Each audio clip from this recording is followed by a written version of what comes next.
Imagine a world where the Word of God was as rare as a unicorn, where the pages of the Bible were guarded like treasures in a king's vault. This was the reality for many in the 16th century, a time when the church held a tight grip on the spiritual lives of people. But in the shadows, a revolution was brewing, a revolution that would change everything. In 1625, a wave of spiritual fervor swept through the Scottish Highlands. It was as if the heavens had opened and the divine light poured down, illuminating the hearts of the people. Robert Fleming, a preacher of the time, captured the essence of this moment in his book, The Fulfilling of the Scriptures. He wrote about a period he called the Spring Tide, a time when the gospel spread like wildfire and the people's faith was renewed. This spring tide was not an isolated event. It was part of a larger movement that had been building for years. In the 17th century, the Scottish Kirk, the Church of Scotland, was a place of intense spiritual activity. Preachers like David Calderwood and John Rowe documented the mass repentance and covenant renewals that took place. These were not just words on paper. They were real, tangible moments where people felt the power of God in their lives. But the story doesn't end there. This spiritual awakening spread beyond Scotland, reaching the American colonies. In the 18th century, a movement known as the Great Awakening swept through the New World, bringing a renewed focus on personal faith and the spread of the gospel. Preachers like Jonathan Edwards and George Whitefield were at the forefront, delivering powerful sermons that moved thousands to repentance. However, the journey was not without its challenges. The revival movement faced opposition from those who doubted its authenticity. Some argued that the intense emotional experiences were not genuine, while others worried that the focus on personal salvation would lead to complacency. Despite these challenges, the movement continued to grow, driven by a deep conviction that the gospel was meant for all people, regardless of their background. As the 18th century progressed, the revival spirit spread to the southern colonies, where Presbyterian ministers like John McInnes and Josiah Smith played key roles. The Log College in Pennsylvania, for example, became a center for training ministers who were committed to spreading the gospel. These ministers traveled far and wide, reaching into the most remote areas, bringing the message of hope and salvation. But the story of revival is not just about the past. It is a story that continues to unfold today. The same questions that were asked then about the nature of faith, the role of emotion, and the importance of mission are still relevant. The legacy of the Great Awakening and the Scottish revivals provides a rich history that can inspire and guide us in our own spiritual journeys. In the next chapter, we will explore the roots of these revivals, delving into the early days of the Reformation and the role of key figures like John Calvin. We will see how their ideas and actions laid the foundation for the spiritual movements that followed. But for now, let's remember the power of faith to transform lives and communities, just as it did in those pivotal moments of history. In a small village in the Scottish Highlands, a young woman named Mary sat by the hearth, her eyes fixed on the flames. She had grown up in a world where the church was a powerful institution, but she had always felt a deep hunger for something more. One day, a preacher named Robert Fleming visited her village. His words were different from anything she had heard before. He spoke of a God who loved her, a God who wanted to be in a personal relationship with her. Mary's heart was stirred. For the first time, she felt a connection to the divine Phiel. She joined the others in the village, gathering to pray and read the Bible. The community was transformed. People who had once been distant and cold became warm and caring. The village was alive with a new energy, a new sense of purpose. This is where the story begins. A spark of faith, a moment of transformation, a wave of revival that would change the world. The early days of Protestant missions offer a fascinating look into the motivations and actions of those who sought to spread Christianity around the world. One of the key figures in this movement was John Eliot, a Puritan minister in the Massachusetts Bay Colony. Eliot dedicated much of his life to evangelizing Native Americans, and his efforts provide a window into the complex relationship between Puritan theology and missionary work. Eliot's approach to missions was gradual and thoughtful. He understood that converting Native Americans to Christianity was not something that could be rushed. Instead, he focused on building trust and providing practical help. Members of Eliot's congregation in Roxbury taught Native Americans skills like carpentry and agriculture, and they even provided medical care. This hands-on approach helped to build a foundation of trust, which was crucial for the success of his missionary efforts. The Puritans, like Eliot, were deeply influenced by their Calvinist beliefs. Calvinism emphasized the sovereignty of God and the doctrine of predestination, which holds that God has already chosen who will be saved. Despite this, the Puritans did not see this as a reason to be passive. Instead, they believed that spreading the gospel was a command from God, and they were determined to fulfill it. This is evident in the actions of the Long Parliament in 1649, which established the first Protestant missionary society. This society aimed to support and organize missions to non-Christian lands, marking a significant step in the history of Protestant missions. Another important figure in the early Protestant missions was Gisbertus Voetius, a Dutch Reformed theologian. Voetius saw missions as a way to fulfill the Great Commission, the biblical command to make disciples of all nations. He believed that the doctrine of election, which is central to Calvinism, should not be used as an excuse for inaction. Instead, he argued that God's election was a reason to work harder to bring the gospel to those who had not yet heard it. Voetius's ideas influenced many others, including the members of the Synod of Dort, who emphasized the importance of missions in their canons. The enthusiasm for missions continued to grow in the 18th century, especially among the Pietists and the Evangelicals. Pietism, a movement within Lutheranism, emphasized personal piety and the importance of living a holy life. This focus on personal transformation made Pietists particularly interested in missions, as they saw it as a way to spread the gospel and help others experience the same spiritual transformation they had. One of the most significant developments in this period was the founding of the Particular Baptist Society for propagating the gospel among the heathen in 1792.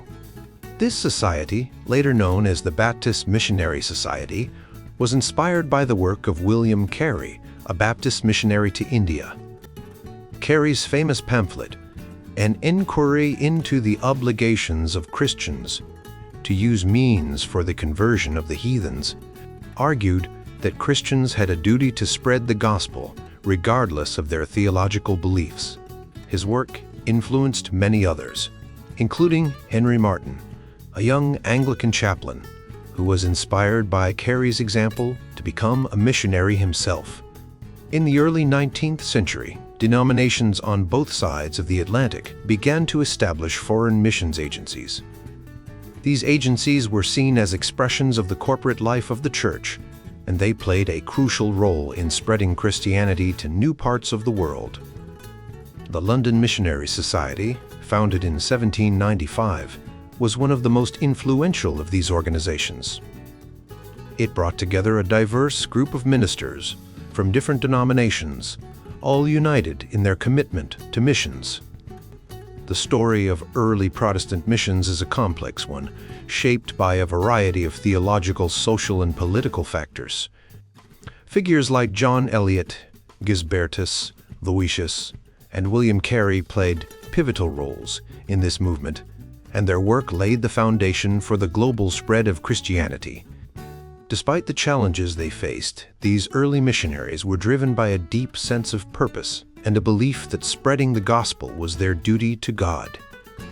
Their legacy continues to influence missions today, reminding us of the power of faith and the importance of reaching out to others with a message of hope. The idea that Calvinism leads to theocracy or a government run by religious leaders is a common myth. To understand this, we need to look back at history and see how different religious and political forces interacted. In the early days of Christianity, the Church and the state had a complicated relationship. Pope Gelasius I, in the 5th century, argued that spiritual and temporal power should be separate but equal. This was a time when the Pope's influence was growing, and he needed to assert his authority against that of the emperor. Despite this, Gelasius had the support of the Gothic leader Theodoric, who controlled much of Italy. As time went on, the power of the papacy grew. Pope Gregory VII, in the 11th century, claimed that the Pope had supreme authority over all Christian rulers. This idea reached its peak with Pope Innocent III, who saw himself as the ultimate authority in both spiritual and temporal matters. He even deposed the English King John in 1209 and invited the French king to invade England with the Pope's blessing. However, the power of the papacy began to wane as nation-states emerged. In 1438, King Charles VII of France issued the Pragmatic Sanction of Bourges, which limited the Pope's power in France. This was a significant moment, as it showed that the rising nation-states were challenging the Pope's authority. During the Reformation, the relationship between church and state changed again. Reformers like Zwingli and Calvin believed that the state should support the church, but not control it.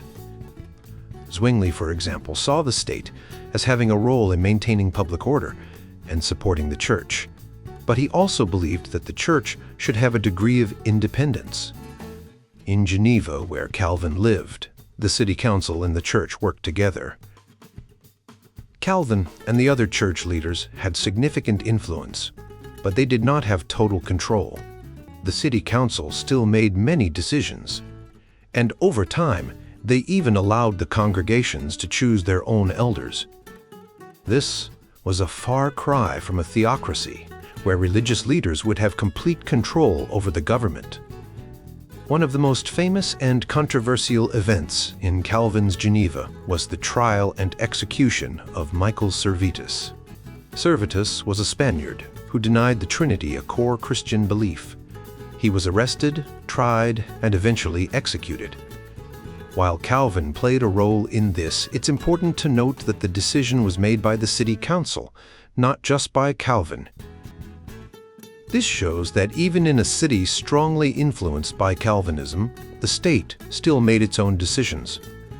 The idea that Calvinism leads to theocracy was further challenged by the spread of Calvinist ideas to other parts of Europe. In Scotland, for example, the Reformation led to the establishment of a Presbyterian church, which had a more democratic structure. The Scottish Reformers were influenced by both Geneva and the French Reformed churches, but they adapted these ideas to fit their own context. In the United States, the idea of theocracy resurfaced in the 1970s with the Christian Reconstruction or theonomy movement. This movement, led by R.J. Rushdoony and his disciple Greg Bonson, argued that the Old Testament laws should be applied in modern society. They believed that the New Testament supported this view, but this interpretation was widely criticized by other Christians. In the end, the relationship between Calvinism and theocracy is complex. While Calvin and his followers had significant influence in the cities they lived in, they did not establish theocracies. The state and the church worked together, but the state retained its own authority. The idea that Calvinism leads to theocracy is a myth that doesn't hold up when we look at the historical evidence. Ulrich Gabler points out that Erasmus greatly influenced Zwingli, especially from 1515. One of Erasmus's works, the Handbook of the Militant Christian, was particularly significant. Charles Garside further explains this influence in his book, Zwingli and the Arts. Carl C. Christensen adds that another reformer, Karlstadt, who fled to Switzerland, also influenced Zwingli through a radical named Ludwig Hatscher. The Swiss Reformation, particularly Zwingli's ideas, had a lasting impact on the Reformed tradition. Abraham Kuyper, a notable figure in the Reformed tradition, emphasized the importance of spiritual worship over material wealth. Kuyper believed that the Reformation aimed to free religion from its physical forms and strengthen its spiritual essence. Zwingli's opposition to congregational singing was a bit more nuanced. While he did ban it in Zurich, this restriction was only within the city. In other towns like Winterthur and Schaffhausen, singing was still part of the church services. Moreover, Zurich itself lifted this ban in 1598. Zwingli was musically talented, and among the three major reformers, Luther, Zwingli, and Calvin, Zwingli had the most musical training. His musical skills are discussed in detail by Charles Garside. Erasmus, a key figure in the Renaissance, also had a strong influence on the arts. He believed that art should serve a moral and educational purpose, a view that resonated with many reformers. John Calvin, another major reformer, was very cautious about the use of religious images. He warned against the dangers of idolatry, especially in his Institutes of the Christian Religion. His views on images became more detailed and stringent over time, particularly in the 1559 edition of his work. During the Reformation, many monasteries were closed or destroyed.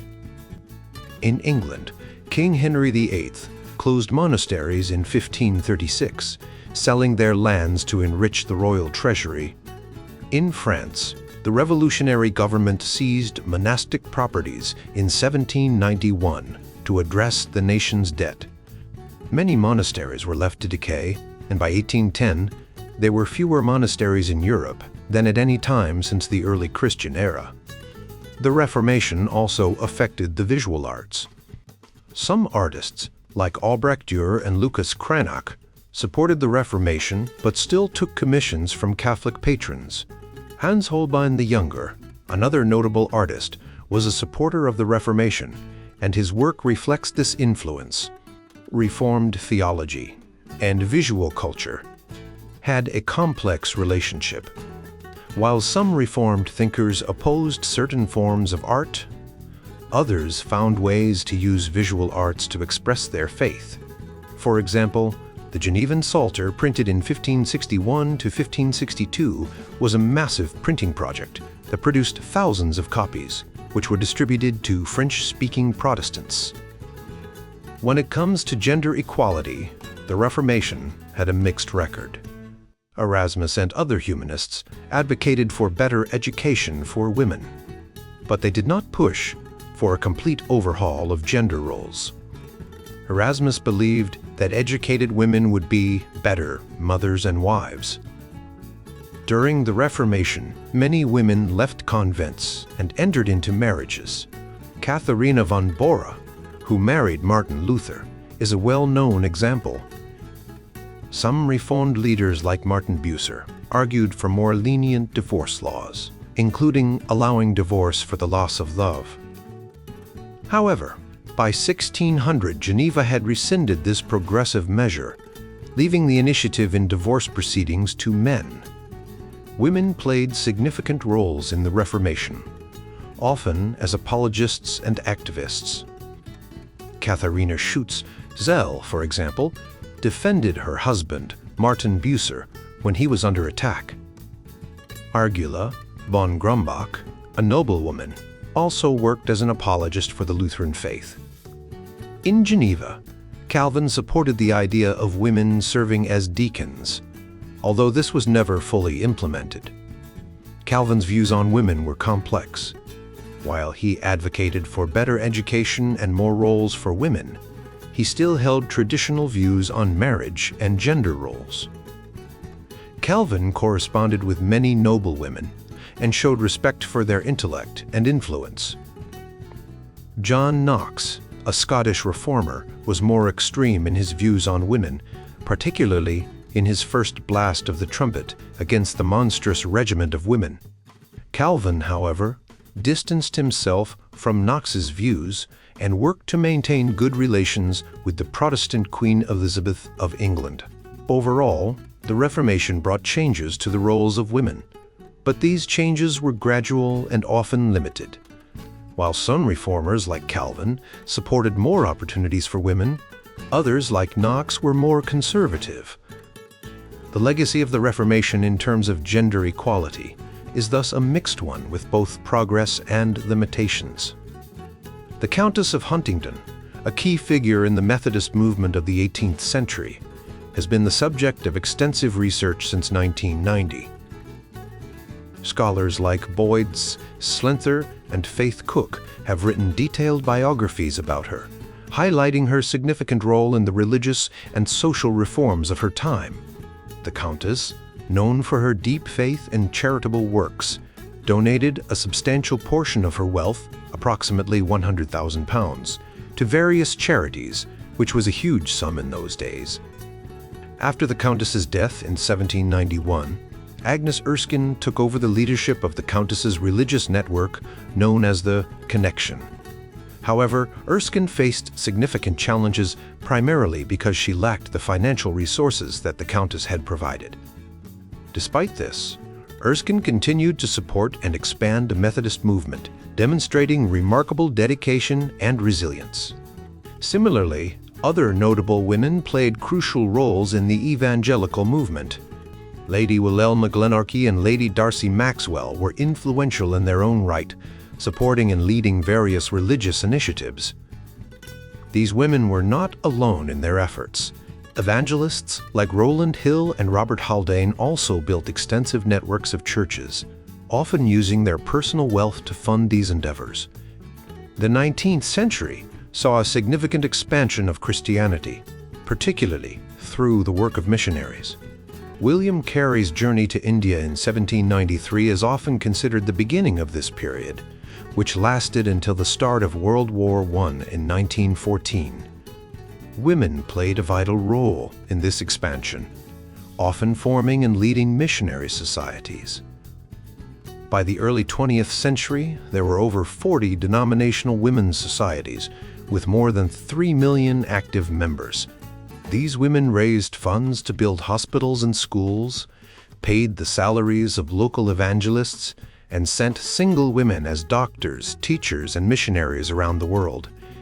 In the United States, Presbyterian women also made significant contributions. By the late 19th and early 20th centuries, they were actively involved in various church activities and missions.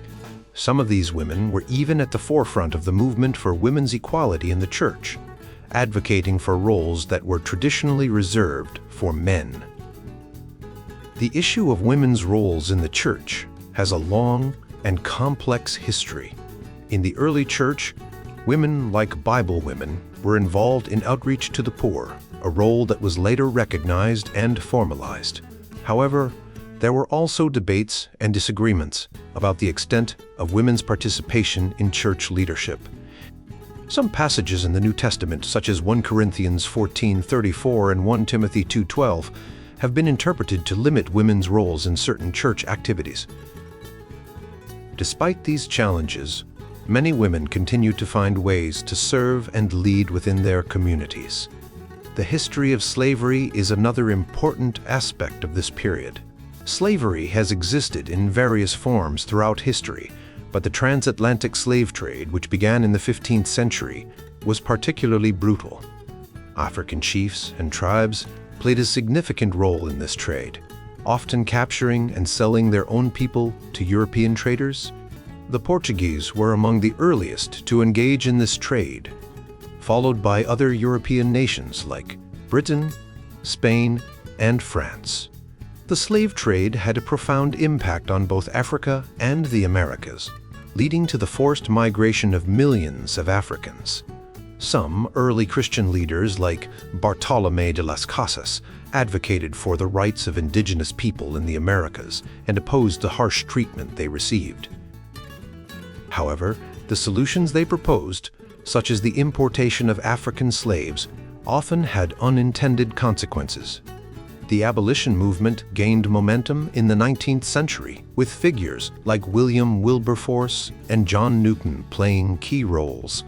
Newton, a former slave trader, became a prominent abolitionist and wrote Thoughts on the Slave Trade, which was influential in the campaign to end slavery. In the United States, the issue of slavery deeply divided the country, leading to the Civil War. The Presbyterian Church, like many other denominations, was split on the issue. Some Presbyterians, particularly those in the North, strongly supported abolition, while others in the South defended the institution of slavery. The debate over slavery also influenced the development of theological positions, with some arguing that the Bible supported the practice. The legacy of slavery and racial inequality continued to affect society long after the Civil War. In the 20th century, movements for civil rights and racial equality gained strength, challenging the systemic injustices that had persisted for centuries. The Dutch Reformed Church in South Africa, for example, used a twisted interpretation of the Bible to justify apartheid, a system of racial segregation and discrimination. It wasn't until the 1990s that apartheid was finally dismantled, marking a significant step toward a more just and equal society. Throughout these complex and often painful histories, the contributions of women and the struggles against injustice remain important stories that continue to shape our world today. The story of how Calvinism influenced South African racism and apartheid is a complex one.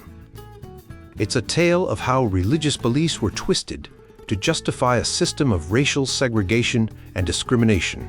One of the key figures in unraveling this story is André du Toit, a historian who wrote an important article titled No Chosen People: The Myth of the Calvinist Origins of Afrikaner Nationalism and Racial Ideology.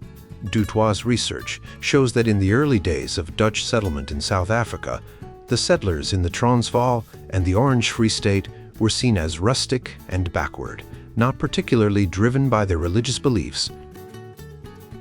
However, this perception changed in the early 20th century, thanks to the efforts of a famous missionary named David Livingstone. Livingstone, who was himself a Calvinist, began to suggest that the strict Calvinist principles of the Dutch settlers were the reason for their harsh attitudes toward people of other races. Livingstone's ideas were picked up and adapted by South Africans of Dutch descent, who used them to justify their own racist policies. They claimed that their strict religious beliefs were the foundation of their racial ideology. This helped to create a narrative that wrapped their racist attitudes in a religious cloak, making it easier for them to defend their actions. However, it wasn't just the Dutch Reformed Church that shaped the racial landscape in South Africa. Other churches, like the Presbyterian Church and the Anglican Church, also played significant roles. In 1948, the Presbyterian Church of South Africa protested the elimination of African representation in Parliament, and the Anglican bishops also voiced their opposition. By the 1960s, some members of the Dutch Reformed Church started to break away from the official stance and speak out against apartheid.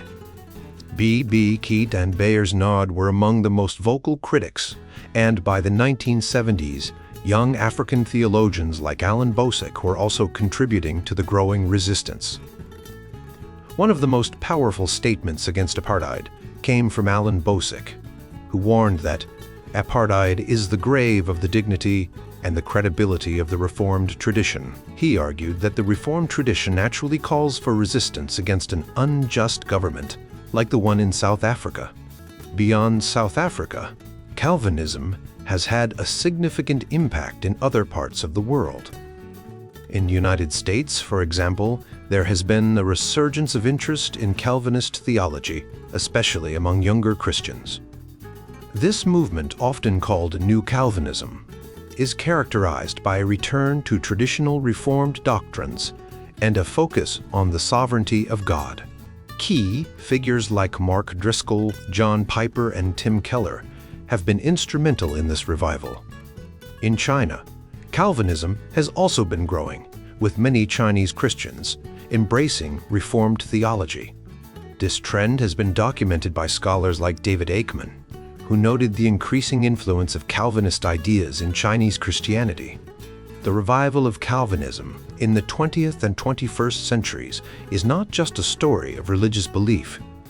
It's also a story of how these beliefs have been used to address social and political issues. In the United States, the New Calvinist movement has often been associated with a conservative political stance, but it has also inspired many to engage in social justice and to question the status quo.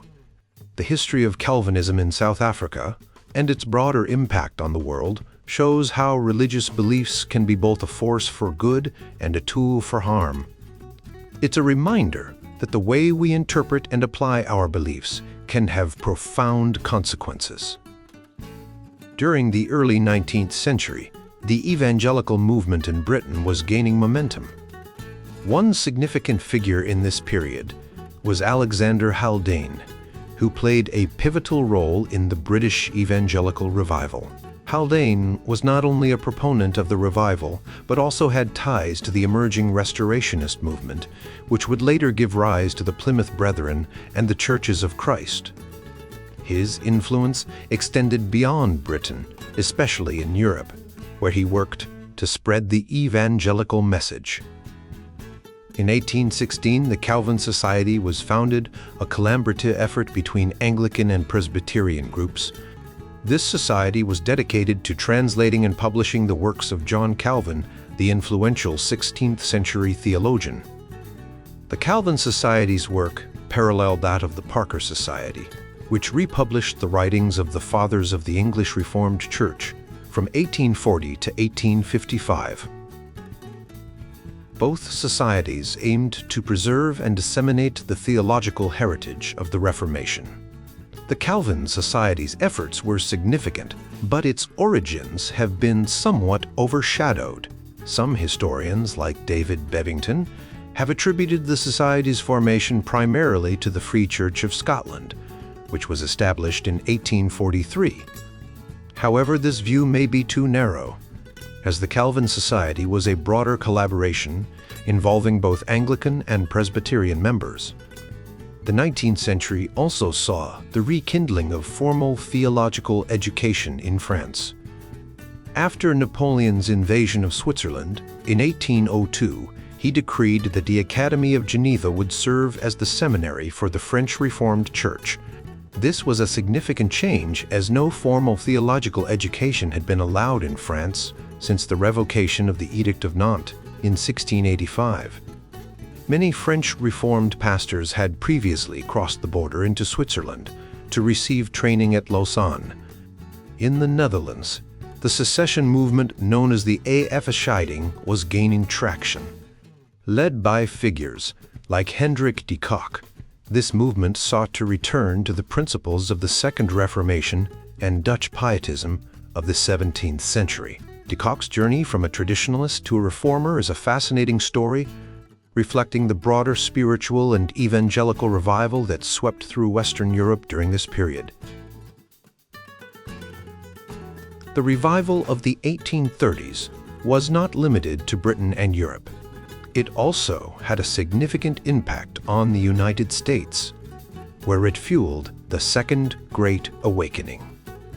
This period saw the rise of new evangelical leaders, such as Charles Finney, who introduced new measures in evangelism, which sometimes clashed with the more traditional approaches of earlier evangelists, like Andrew Nettleton. In Britain, the London Missionary Society, founded in 1795, played a crucial role in spreading the evangelical message globally. The Society's principles were rooted in a deep commitment to mission and the belief that the gospel should be accessible to all people. The early years of the society were marked by a sense of unity and purpose, as evidenced by the writings of John Morrison and Johannes van den Berg. The evangelical movement of the 19th century was characterized by a blend of theological rigor and a passionate commitment to social and spiritual reform. Figures like William Carey, who pioneered missionary work in India, and Jonathan Edwards, whose sermons and writings continue to influence evangelical thought, were instrumental in shaping this movement. Their efforts not only transformed the religious landscape of their time, but also left a lasting legacy that continues to impact the global evangelical community today. As we come to the end of this journey exploring the myths and realities of Calvinism, it's clear that there's a lot more to this faith tradition than many of us might have thought.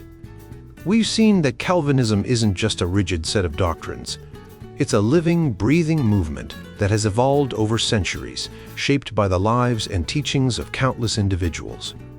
From the early days of the Reformation, when figures like John Calvin and Ulrich Zwingli laid the groundwork, to the modern era where new voices continue to contribute, the story of Calvinism is one of diversity and adaptability. We've learned that some of the most common misconceptions about Calvinism, like the idea that it's all about predestination or that it's only for the intellectual elite, are far from the whole truth. Calvinism is a faith that speaks to the heart as much as the mind, and it has inspired people from all walks of life to seek a deeper relationship with God. We've also seen that the history of Calvinism is filled with moments of both triumph and struggle. From the brave reformers who risked everything to spread their message to the missionaries who carried the gospel to far-flung corners of the world, to the everyday believers who have found comfort and strength in its teachings, the story of Calvinism is a story of resilience and hope. But it's not just about the past. As we look to the future, it's clear that Calvinism continues to be a vibrant and dynamic force in the Christian world. It challenges us to think deeply about our faith, to live out our beliefs in every aspect of our lives, and to seek justice and compassion in a world that often seems divided and broken. So, whether you're a long-time Calvinist, a curious observer, or someone who has been skeptical of this tradition, I hope this book has helped you see Calvinism in a new light.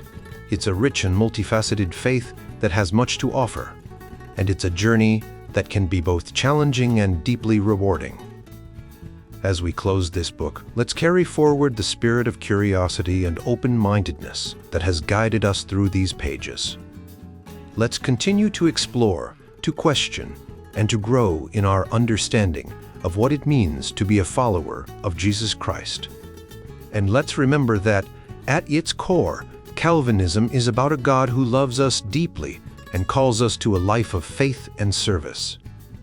May this book be a starting point for a deeper and more meaningful exploration of the rich heritage of Calvinism, and may it inspire you to join the ongoing conversation about what it means to be a part of this vibrant and enduring tradition.